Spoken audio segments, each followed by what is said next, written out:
Alors, beaucoup d'entre vous savent sur cette chaîne que je promeus l'entrepreneuriat. Mais ce que vous ne savez pas, c'est quel déclic j'ai eu dans ma vie qui a fait que je commence à regarder le salariat avec un mauvais œil. Je vais vous raconter aujourd'hui une expérience qui m'a servi de déclic et il y a de cela quelques années m'avait profondément choqué et qui clairement a fait dans ma tête un switch, une bascule qui a fait que désormais, je me suis dit, le salariat, ce n'était pas la solution, au moins pour moi. Alors, il y a de cela quelques années, j'étais cadre dans une société de consulting, comme beaucoup de jeunes diplômés ingénieurs. J'avais déjà quelques années d'expérience, à peu près, je crois, 4 à 5 années.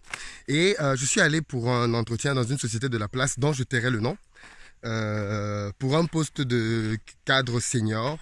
Et le poste en question me proposait une rémunération brute d'à peu près 40 000 euros.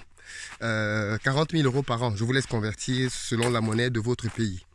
40 000 euros en francs CFA, bon voilà, ça fait une grosse somme, mais bon, pour quelqu'un qui est en Europe, je le répète, c'est pas extraordinaire, mais c'est déjà pas mal.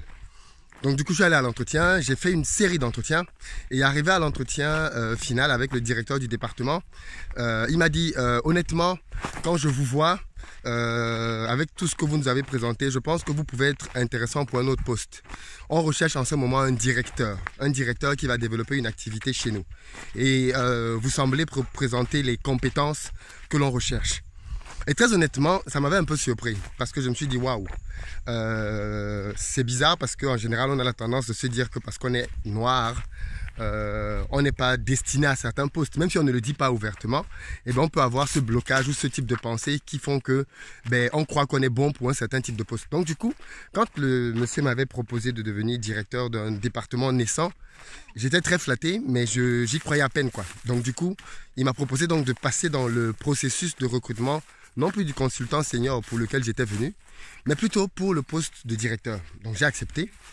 Je me suis lancé dans la bataille et je me rappelle bien à l'époque, c'était un process totalement différent. Il fallait concevoir des documents que je n'avais jamais fait à l'époque, des documents commerciaux, des documents qui permettaient de montrer comment est-ce que j'allais, mon plan de stratégie marketing, comment est-ce que j'allais attaquer le marché, et ainsi de suite, des choses que je n'avais jamais faites de ma vie. Donc je me suis retrouvé à essayer d'apprendre et j'avais un délai très court, en quelques jours, il fallait que je puisse proposer tout ça. Et je me rappelle bien qu'à l'époque, j'avais mobilisé autour de moi les gens qui étaient business analysts, les potes et tout, pour essayer d'avoir un dossier le plus complet possible. Donc, merci encore à tous ceux qui m'avaient aidé à l'époque, qui se reconnaîtront. Et ensuite, je suis allé pour postuler. Et une fois que j'ai postulé pour pouvoir avoir ce truc-là, j'ai fait les entretiens, 1, 2, 3. Je suis allé jusqu'au directeur général de la société. Je m'en rappellerai toujours. Et puis je suis allé à l'entretien. J'ai déjà parlé de ça ici. Je suis allé voir le directeur général de cette société-là dans un hôtel 5 étoiles à Paris. Je suis arrivé, il avait mis l'entretien en soirée à 19 h. Je me suis dit, bon, à cette heure-là, normalement, le gars, il va t'accueillir, il va te donner à manger, quoi. Tu parles. On a fait un entretien. Et il m'a posé la fameuse question, vends-moi le dernier film que tu as vu puisque tu semblais être fanat de cinéma. Et donc on a fait l'entretien et au final, j'ai été retenu pour le poste. J'étais juste super content quoi.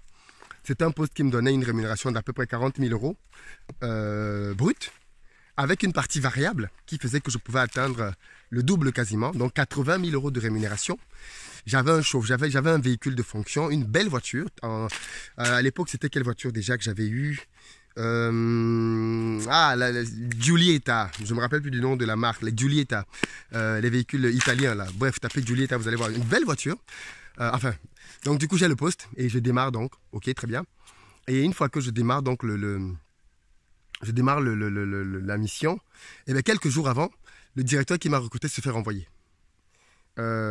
Désaccord avec les nouvelles stratégies et nouvelles orientations de la boîte. Il était directeur dans cette boîte depuis 8 ans et du jour au lendemain, la boîte ne voulait plus de lui. Donc du coup, il se fait débarquer et il faut qu'un nouveau mec qui était déjà dans la boîte devienne directeur du département. Le nouveau mec qui arrive a une philosophie et une vision totalement différente de l'ancien directeur qui m'avait recruté et ne voit pas forcément de bon œil qu'on m'ait recruté. Moi, nouveau, je touchais plus que tous les autres directeurs, j'avais les meilleures conditions possibles, j'avais bien négocié mon contrat. Et autant vous dire que pour prendre ce poste-là, je m'en rappelle toujours, j'avais dû démissionner de ma boîte parce que ma boîte d'avant ne voulait pas que je parte. Et ils avaient refusé de me faire un contrat, une rupture à l'amiable. Donc j'avais dû forcer un peu la main pour partir. Et donc ils m'avaient dit, ok, si tu veux partir quand même, tu démissionnes. Donc en démissionnant, pour ceux qui ne le savent pas, en France, quand vous démissionnez de votre boulot, vous n'avez droit à aucune aide. C'est-à-dire, vous ne touchez pas le chômage, rien du tout, parce que c'est vous qui avez décidé d'interrompre le travail. Donc c'est un risque que le salarié prend.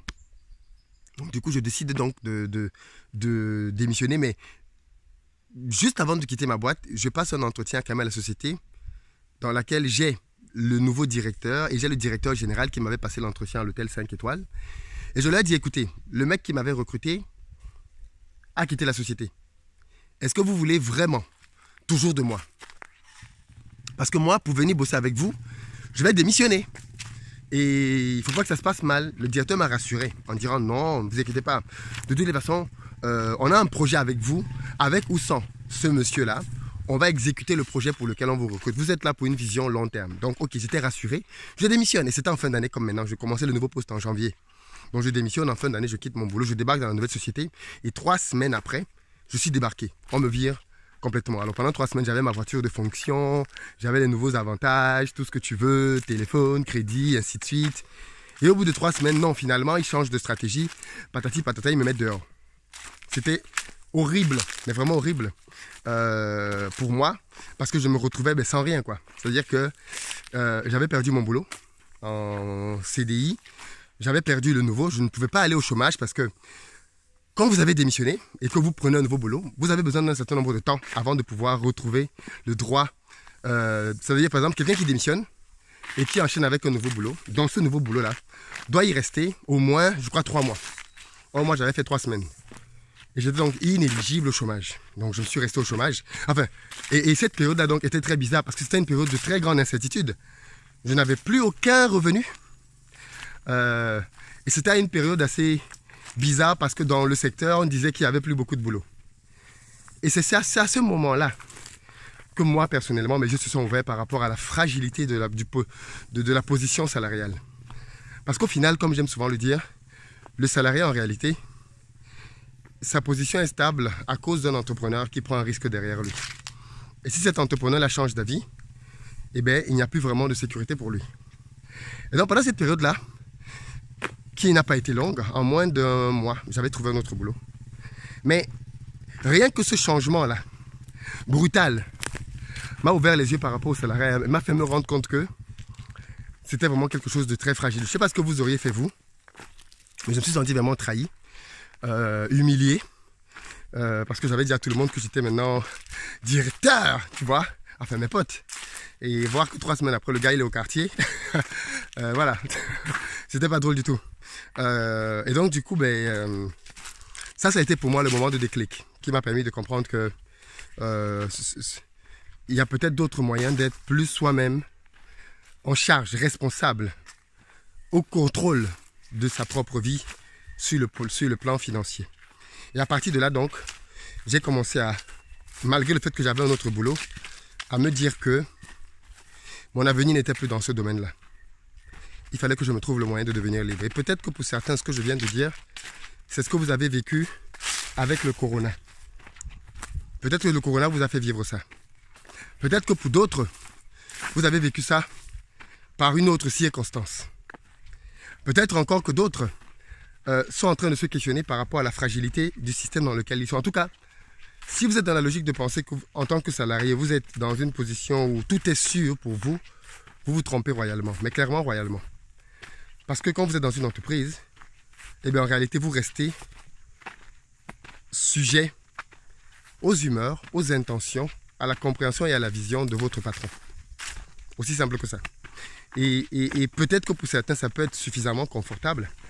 Et peut-être que pour d'autres, ce n'est pas le cas. Ou alors, le point n'est pas forcément de dire qu'il faut quitter le salarié. À ceux qui pensent ça, ce n'est pas ce que je prône. Mais je dis qu'il faut se protéger. Il faut clairement se protéger. Et un moyen de se protéger, au-delà de votre diplôme, c'est de lancer vous-même un business parallèle. D'investir votre argent dans des choses qui vont pouvoir vous mettre à l'abri financièrement. Tous ceux d'entre vous qui, il faut que je vous pose une question. Si aujourd'hui, on vous retire, oui, il faut vous poser une question. Si aujourd'hui, vous vous retrouvez si on vous retirait, si on vous garantissait le salaire que vous gagnez aujourd'hui, et on vous dit que vous avez le choix ou pas d'aller au boulot, combien arrêterait d'aller au boulot? Eh bien, si vous faites partie de ceux-là qui auraient arrêté d'aller au boulot, ça veut dire que vous allez au boulot essentiellement parce que c'est un gagne-pain pour vous. Et pas parce que ça vous passionne. Et à ce moment-là, je vous invite vivement à vous protéger, à protéger votre famille, à sécuriser l'avenir des vôtres en allant vers un investissement que vous allez vous-même contrôler, c'est-à-dire la création d'un business. Mais pour terminer cette vidéo, j'aimerais juste vous dire que ce moment difficile que j'ai vécu, contrairement à ce que certains peuvent penser, j'en garde un très bon souvenir. C'est pour ça que je dis quand je me lance dans des business et que je rencontre des péripéties chaque jour, je rigole. Parce que j'ai appris dans ma vie que les moments difficiles, en réalité, sont prévus pour notre bien. Les moments difficiles sont destinés à nous faire grandir. Moi, je suis croyant et je crois que rien dans ma vie n'est fortuit. Et je ne crois pas au hasard. Je crois en la providence. Je crois qu'il y a un Dieu qui a créé les choses, qui contrôle l'univers et qui met au-devant de nous des éléments dans notre vie, sur notre chemin pour pouvoir les analyser. Et en tant que tel, je crois que quand des difficultés arrivent à un être humain, c'est parce que son créateur a prévu des choses pour lui et ces difficultés ont pour but de le faire passer à un autre stade. Et moi, j'ai toujours considéré que les difficultés qui étaient sur mon chemin, en réalité, me permettaient de grandir. Et prenons une analogie très simple, celle de la montagne que j'aime bien prendre. Quand vous gravissez une montagne, au terme de la montée, la montagne n'a pas changé, mais vous avez changé. La montagne, elle vous fait mal, mais elle est nécessaire parce qu'une fois que vous avez terminé de monter, vous êtes plus fort, vous avez transpiré, vous avez perdu du gras, vous avez une meilleure forme physique. Et donc la montagne vous a aidé, elle ne vous a pas nui. Or, pour vous aider, elle vous a fait mal. J'ai fini par comprendre que la croissance se cache derrière la douleur. La croissance se cache derrière la douleur. Si vous voulez grandir dans votre vie, vous allez devoir avoir mal. Et ce, dans tous les domaines. Si vous voulez grandir en tant que couple, vous allez devoir avoir mal. Avoir mal fait partie du processus. Si vous voulez grandir en tant qu'enfant, vous allez devoir avoir mal. Si vous voulez apprendre à marcher, vous allez tomber, vous allez avoir mal. Si vous voulez apprendre une nouvelle langue, vous allez faire des erreurs, on va se moquer de vous, vous allez avoir mal. La grandeur se cache derrière la douleur. Et donc, ce que je peux vous souhaiter, c'est d'avoir une nouvelle perspective et un nouveau regard par rapport aux événements qui vont vous arriver dans la vie, de telle sorte que vous arrêtez de les regarder comme des choses illogiques, mais plutôt simplement comme un appel à grandir. Et donc, du coup, quand j'ai des aléas, quand les choses ne vont pas bien, quand je me rends compte que je me suis trompé, quand je me fais avoir, quand c'est difficile et que j'ai l'impression que tout s'acharne contre moi, je considère juste que ces douleurs-là font partie du processus de croissance et confirment juste une chose, c'est que plus la montagne est grande et plus vous êtes appelé à de la grandeur. Ouvrez donc vos yeux pour avoir une nouvelle perspective du monde, pour avoir une nouvelle perspective des challenges qui vous entourent. Et cette nouvelle perspective-là, je pense qu'elle vous mènera à des endroits que vous n'avez jamais au grand soupçonné. Dites-moi ce que vous en pensez dans les commentaires. Et peut-être que ceci peut vous permettre de voir différemment une situation par laquelle vous passez maintenant, à tel point que ceci vous oriente à revoir la difficulté différemment. Parce que malheureusement, beaucoup d'entre nous, justement, quand ils sont dans cette phase de douleur, abandonnent. Et c'est bien là la pire chose que vous puissiez faire. Parce qu'il n'y a d'échec que d'abandon. Quand vous tombez, vous n'avez pas encore échoué. L'échec, c'est quand vous décidez d'arrêter de vous battre. C'est là que l'on parle d'échec. Merci beaucoup. Très bonne journée. Je vous lis dans les commentaires. Je vous dis à demain. Ciao. Abonnez-vous si vous êtes nouveau ici et partagez massivement les vidéos. À très bientôt.